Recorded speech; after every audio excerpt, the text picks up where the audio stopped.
नमस्कार दोस्तों, आपका फिर एक बार स्वागत है ऑन एयर विद सौरभ में। आज हमारे साथ बहुत ही खास गेस्ट है, कांग्रेस के युवा नेता और युवा कांग्रेस के प्रदेश अध्यक्ष आकाश शर्मा जी हमारे साथ है। आकाश जी, मैं आपका बहुत बहुत स्वागत करना चाहूँगा हमारे शो पे। तो शुरू करते हैं आज का सवाल जवाब। चाइल्डहुड से राजनीति से जुड़े हुए हैं आप, एनएसयूआई में भी प्रदेश अध्यक्ष रहे हैं। राजनीति में आने का मन कैसे बना आपका? सबसे पहले तो सौरभ जी आपका धन्यवाद, कैसे इम्पोर्टेंट शो में आप हम लोगों ने हमको बुलाया। मैं अगर बात कहूँ तो मेरी शुरुआत तो राजनीति में एनएसयूआई से हुई, जैसे आपने बताया, बिल्कुल सही कहा आपने जी। कि जब मैं स्कूल टाइम में पढ़ता था, तो क्लास 11 क्लास 12 की बात है, यहाँ के विकास उपाध्याय जी जो हैं एनएसयूआई के स्टेट प्रेसिडेंट हुआ करते थे। और कांग्रेस पार्टी की आइडियोलॉजी तो है शुरू से मुझे पसंद थी कि कांग्रेस पार्टी की आइडियोलॉजिकल जो है वो सबको साथ में ले चलने की आइडियोलॉजी तो मेरे मन में थी। लेकिन जब मैं स्कूल में आके देखता था, स्कूलों में देखता था कि कोई एक लीडर है, वो एनएसयूआई के लोग आते हैं और छात्रों की मांग पे लड़ते हैं, स्टूडेंट की इशूज़ उठाते हैं, तो मैं काफ़ी अट्रैक्ट हो गया था एनएसयूआई से। और स्टार्टिंग पॉइंट से ही मैं जो है उसे अट्रैक्ट होके मुझे लगा एनएसयूआई का ऐसा ऑर्गेनाइजेशन है जो लोग, पहले मुझे पता भी नहीं था कि एनएसयूआई जो है कांग्रेस का एक ही पार्ट है। तो मैंने सोचा, पर भी एनएसयूआई के से काफ़ी मुझे लगता था कि एक ग्लैमरस था भी एनएसयूआई उस समय, और साथ में स्टूडेंट इशूज़ को भी वो तुरंत वो पिक ऑन करता था, कैरी करता था। स्कूलों में जो छोटे छोटे इशूज़ होते थे छात्रों के, तो उसको उठाने का काम करते। तो मुझे लगा एनएसयूआई के माध्यम से मैंने राजनीति में शुरुआत कर ली। और मैं स्कूल टाइम से ही, मुझे याद है भी, मैं जब स्कूल में पढ़ता था तो मुझे फर्स्ट अपॉइंटमेंट मेरा हुआ था कि मैं स्कूल का एक प्रेसिडेंट था, तो वहाँ से मेरी शुरुआत हुई। तो इसीलिए एनएसयूआई को मैंने चुना। जी, दूसरे सवाल पे मैं आता हूँ। एनएसयूआई का कार्यकाल को देखें तो आपने हजारों युवा को जोड़ा और बहुत सारे प्रोटेस्ट भी किए। कैसा रिस्पांस रहा आपको, कैसा रहा था आपके हिसाब से? सबसे पहले तो मुझे लगता है कि कोई भी राजनीतिक क्षेत्र में अगर आपको जिम्मेदारी मिलती है जी तो सबसे महत्वपूर्ण ये होता है कि आप उस जिम्मेदारी को निभा कैसे रहे हैं। जी और मुझे, क्योंकि हम जैसे परिवार से जो लोग आते हैं, हम मध्यम वर्गीय परिवार के लोग हैं। जी राहुल गांधी की सिस्टम, राहुल जी ने एक चुनावी प्रक्रिया संगठन में चालू किया, राहुल गांधी जी ने देश में, जिस पे ये प्रक्रिया तय हुआ कि कोई भी व्यक्ति, कोई भी छात्र जो है, आम परिवार का लड़का, गरीब परिवार का लड़का, कोई भी परिवार का लड़का राजनीतिक सिस्टम से आ सकता था। तो हमें उसी सिस्टम से आया हुआ एक लड़का था जो एनएसयूआई की चुनावी प्रणाली से मैं जीत के आया था। मैं सबसे पहले महाविद्यालय का अध्यक्ष था, उसके बाद मैं ज़िले का उपाध्यक्ष बना, फिर एनएसयूआई का प्रदेश अध्यक्ष बना।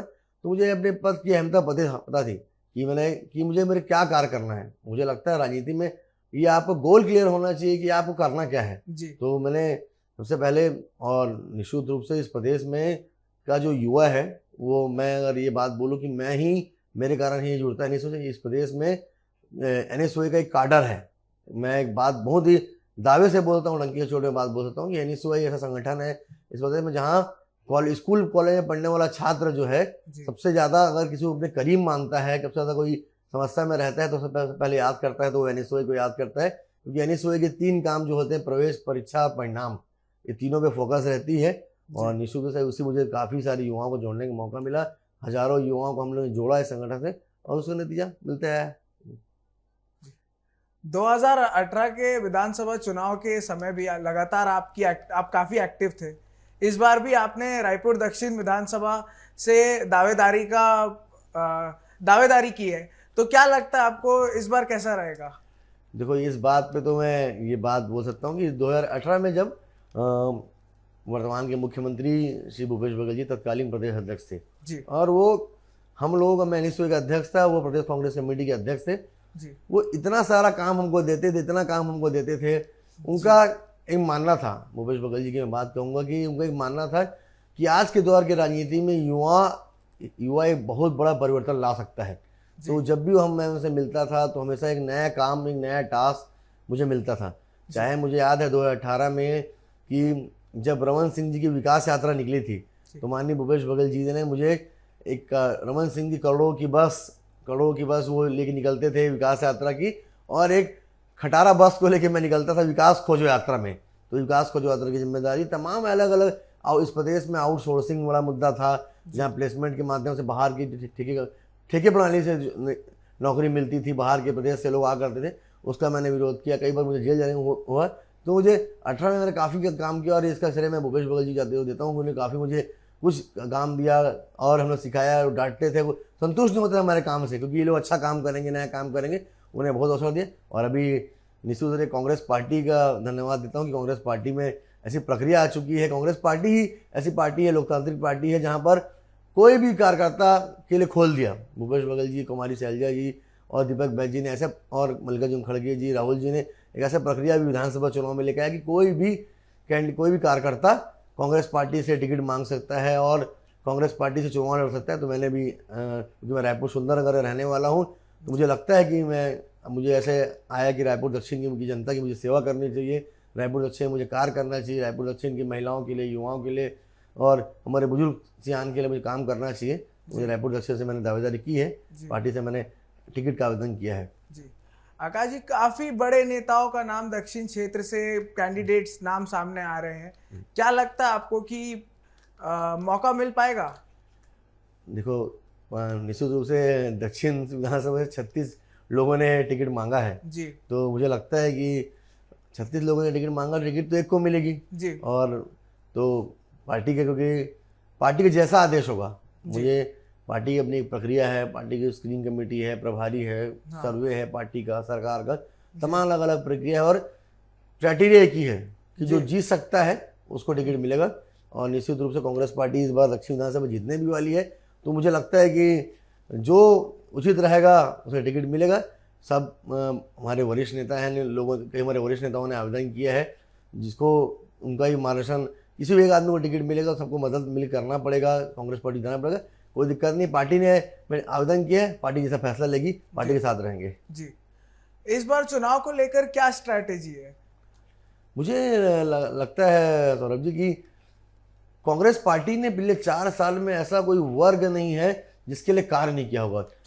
किसानों का कर्जा माफ हो, किसान को उचित मूल्य धान खरीदना हो, बेरोजगारी को भत्ता देना हो, आदिवासी में लघु वनोपज जो खरीदी होती खरीदी करना हो और राजीव युवा मितान के वो करना हो, रोजगार सृजन करना हो, ऐसे आदिवासियों को उनकी ज़मीन वापसी करनी हो, भूमिहीन किसानों को उनको ज़मीन देना हो, तमाम ऐसे ऐसे चीज़ें हैं, वर्ग की अलग अलग चीज़ें, जो मुझे लगता है कि कांग्रेस पार्टी ने, माननीय भूपेश बघेल जी ने अलग अलग वर्गों के लिए किया। ऐसा कोई वर्ग छूटा नहीं है भूपेश बघेल जी से जिसका काम उन्होंने नहीं किया होगा।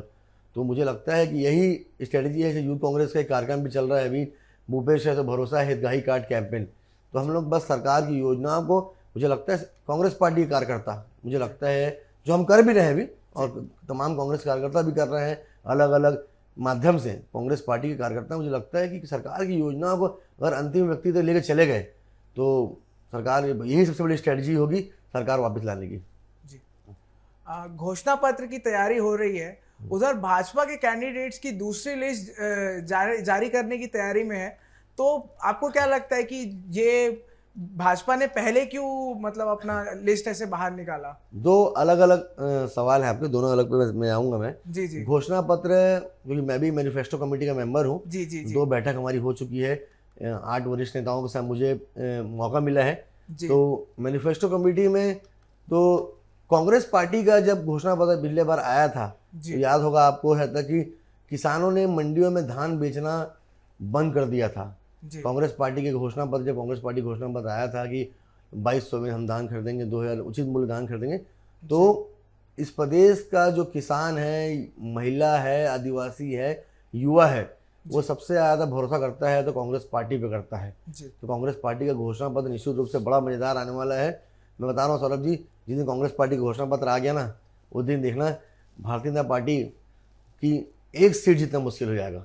कांग्रेस पार्टी की योजनाओं पे तो भरोसा हो ही है, भरोसा है ही, लेकिन जब कांग्रेस पार्टी घोषणा पत्र आएगी और ना, जब भूपेश बघेल जी और हमारी कांग्रेस पार्टी की सरकार दूरगामी सोच को लेकर जब आगे रखेंगे ना वो, तो भारतीय जनता पार्टी के पास जवाब नहीं होगा देने के लिए। दूसरा, और बीजेपी की लिस्ट, मुझे लगता है कि उन्होंने ये सोच के डिक्लेयर किया था कि जल्दी डिक्लेयर कर देंगे तो हो जाएगा। मैं तो आपको इस चैनल में बहुत दावे से बोल रहा हूँ, वो 2 महीने पहले क्या 1 साल पहले भी घोषणा कर देंगे ना, तो वो सीट जीत नहीं पाएंगे। बल्कि वो, और मुझे कहीं खबर कहीं आ रही है कि सिर्फ टोवल हो रहा है कार्यकर्ताओं का, इतनी गुटबाजी हो रही है कि अभी से इस्तीफा का दौर चालू हो गया, तो कितने भी कैंडिडेट डिक्लेयर कर दें, वो 21 में 21 सीट कांग्रेस पार्टी जो डिक्लेयर किए हैं वो भी जीतने वाली है, आगे जो घोषणा करेंगे उसमें कांग्रेस पार्टी जीतने वाली है। अब सवाल आपसे कुछ थोड़ा पर्सनल करते हैं कि जब आप नेतागिरी में आप जब आए सामने, आपने जब पहला स्टेप लिया, जब आपने ज्वाइन किया, तो घर में कैसा माहौल था और मतलब कैसा था कि एक सौरभ जी, मैं तो बताना चाहता हूँ करने के लिए कि मैं बहुत, जैसे पहले बताया, मैं बहुत मध्यम वर्ग परिवार का लड़का हूँ। जी मेरे पिताजी एक सरकारी कर्मचारी हैं, माँ मेरी हाउस वाइफ है। जी और मेरे घर में जानते हैं मध्यम वर्गीय परिवार के लोग, और जी जब एक गवर्नमेंट क्लास अधिकारी के जब घर जाओगे तो घर का माहौल रहता है कि पढ़ाई करो, जी जी कॉम्पिटिशन एग्जाम दो, नौकरी में जाओ, ठीक है। लेकिन मैंने बड़ा राजनीति का फील्ड चुना तो बहुत ही, मुझे फ्रैंकली बताने में बड़ा बड़ा समस्या मुझे आप लगा है। लेकिन आपने जो शुरू में जैसे बताया कि आप मध्यम वर्गीय थे, फैमिली से हैं, जी। तो मेरे जहन में क्वेश्चन था कि मैं आपसे पूछूं कि घर में कैसा माहौल था शुरुआती दौर में, क्योंकि वो जनता भी जानना चाहेगी और मैं खुद भी जानना चाह रहा था। मैं बताना चाहता हूँ कि जब मैं इस राजनीति में आया तो काफ़ी साल दिन तो मुझे घर वालों को मनाने में लग गया कि घर वालों का एक ही सवाल था कि राजनीति जो है बड़े लोगों का होती है, तुम कहाँ रह पाओगे जाकर कॉम्पिटिशन। तो मैं बताना चाहता हूँ आपको, आपके माध्यम से चलूँ, मैंने बैंक के पीओ से लेकर जी एसआई का एग्ज़ाम, बैंक का पीओ का एग्ज़ाम, पीएससी का एग्ज़ाम, कैट का एग्ज़ाम, मैट का एग्ज़ाम, सारा परीक्षा मैंने दी है। सारा मैं करता हूँ कि घर वालों को ऐसा था कि ये करो वो करो, लेकिन अंतिम में मैं अपने माता पिता का धन्यवाद देना चाहूँगा। मेरे माता पिता ने मेरी बात को समझा है जी कि इसका इंटरेस्ट है ये, और मैं सबसे ज़्यादा महत्वपूर्ण बात होती है कि आप अपने घर वालों को समझा अगर पाएँ कि आप क्या करना चाहते हो, जब वो उनको जो खुद देखते हैं जी कि आपकी रुचि देखते हैं, जब आपको रुचि जिसमें रहता है, किस पर डेडिकेशन से आप लगे रहते हैं उस काम में, ना आप दिन देखने रात देखने, तो उनको समझाने में थोड़ा लेट होता है, लेकिन वो समझ जाते हैं। और उससे मुझे लगा है कि मेरे घर वाले मेरे समझे हैं, और उसका नतीजा मुझे मिला भी है कि आज मैं यहाँ पर हूँ। जी। तो मैंने उनको वो ना समझते, अगर वो साथ ना देते तो हम यहाँ पहुँच भी नहीं पाते।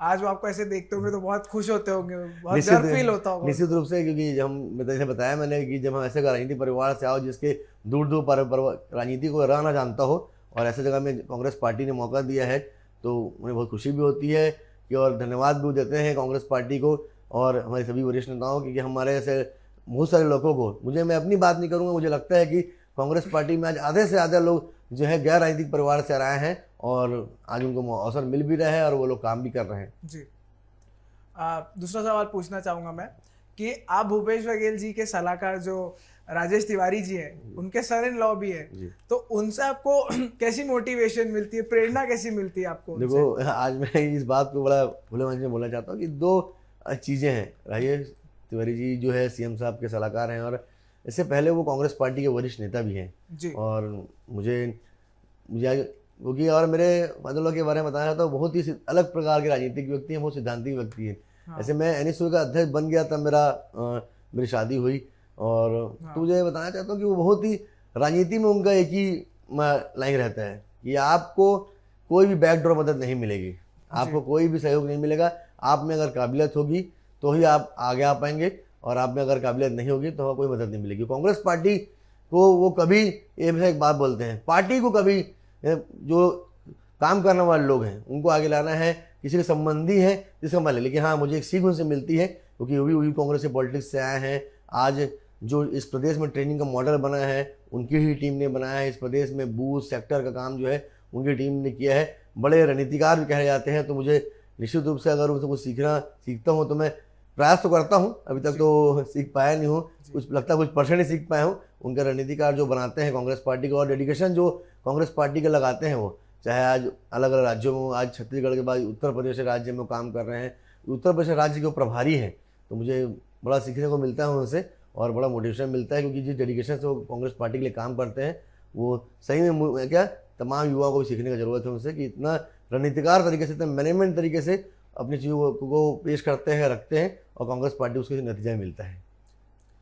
यूथ कांग्रेस को आप अभी लीड कर रहे हैं जैसे, तो आपका क्या सोचना है युवा को लेकर, आपकी क्या सोच है, आप कैसे देखना चाहते हैं प्रदेश को युवाओं के लिए? मैं तो आपके चैनल के माध्यम से ये बात बोलना चाहता हूँ साथियों की, सभी खासकर युवाओं को, चाहे यूथ कांग्रेस हो, चाहे एनएसयूआई हो, चाहे कोई भी संगठन का लगा हो, चाहे वो राजनीति में ना हो, चाहे वो हमारे प्रदेश का युवा हमारा साथी है, मैं उसको बात बोलना चाहता हूँ, आप कंफ्यूज मत होइए। जिस लाइन में आपको जाना है उस लाइन को आप तय कीजिए, और पूरी ताकत के साथ, पूरे ईमानदारी के साथ अपने काम में लगाइए। क्योंकि अगर आप कंफ्यूज होंगे कि मैं ये भी कर लूँ, वो भी कर लूँ, तो मेरा एक पर्सनल एक्सपीरियंस है, इसका नतीजा नहीं मिलता है।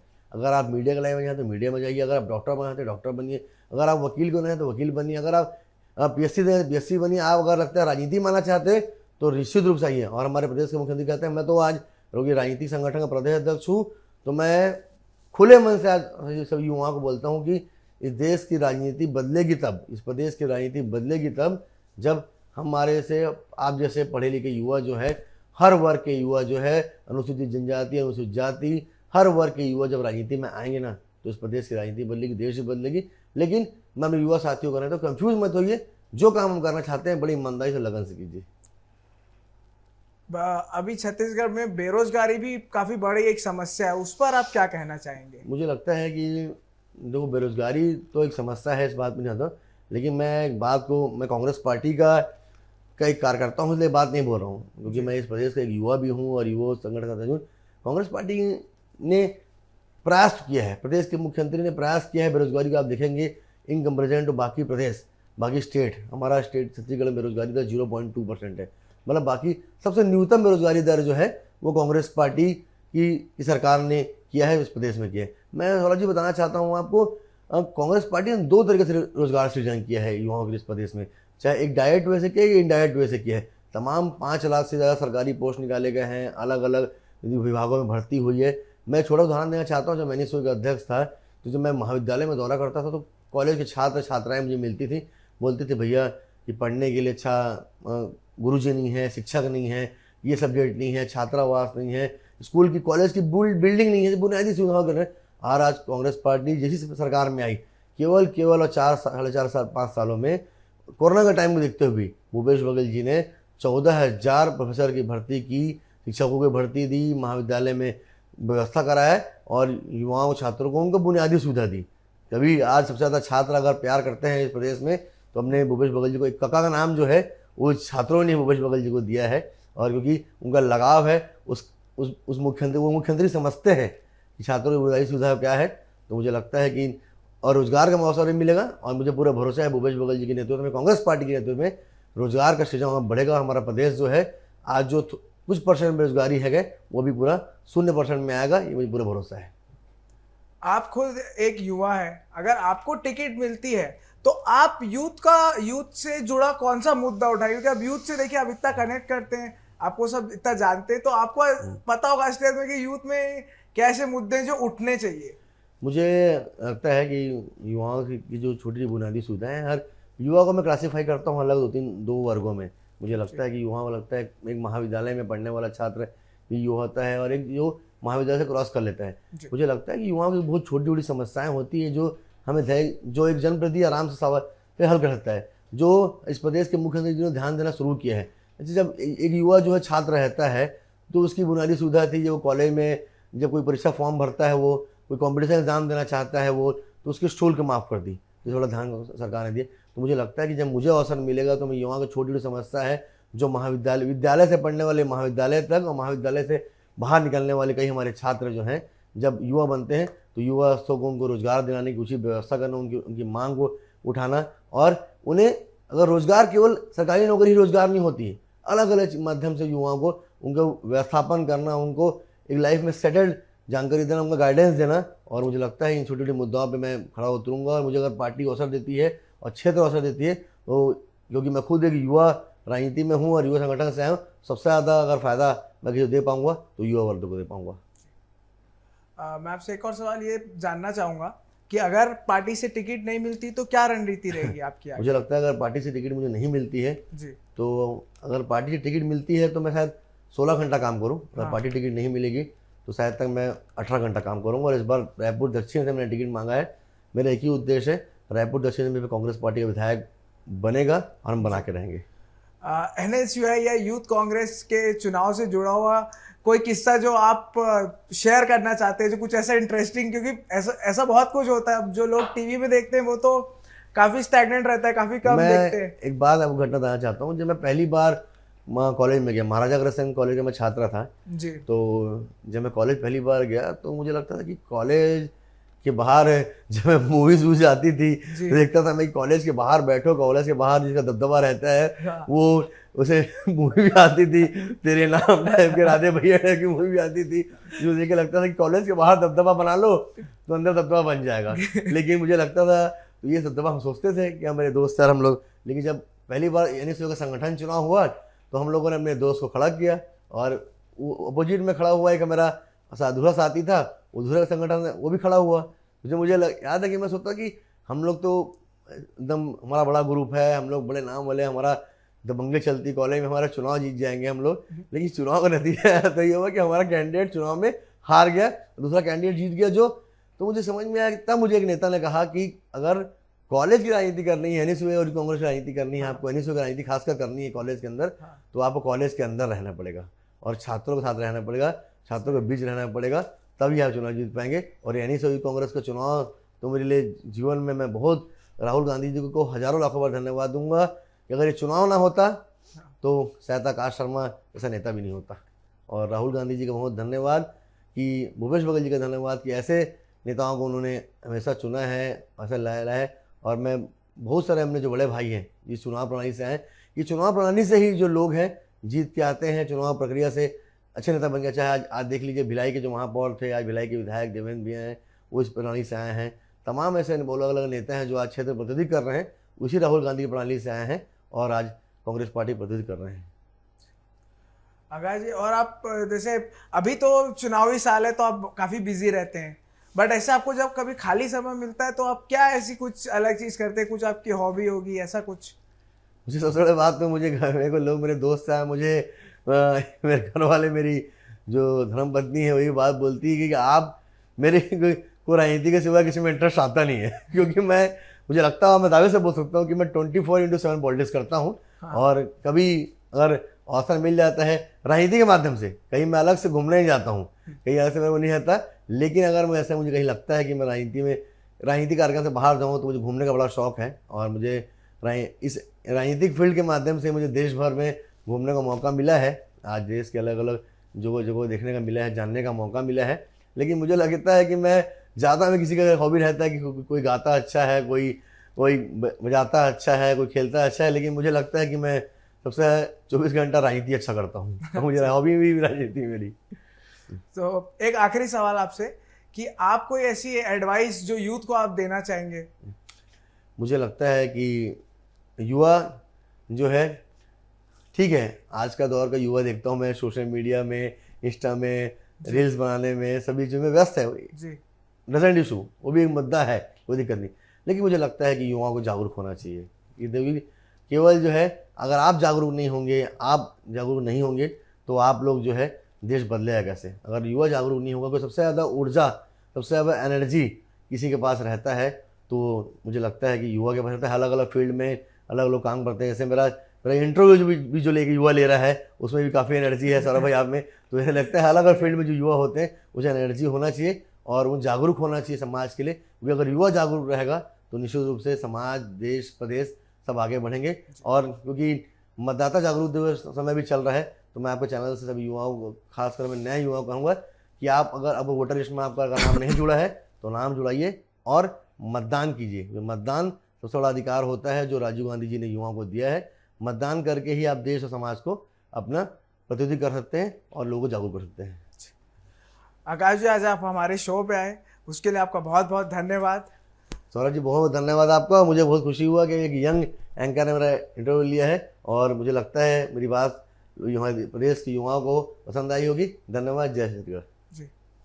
अगली बार फिर मिलेंगे दूसरे नए एपिसोड के साथ। आज के लिए बस इतना ही। देखते रहिए एशियन न्यूज़।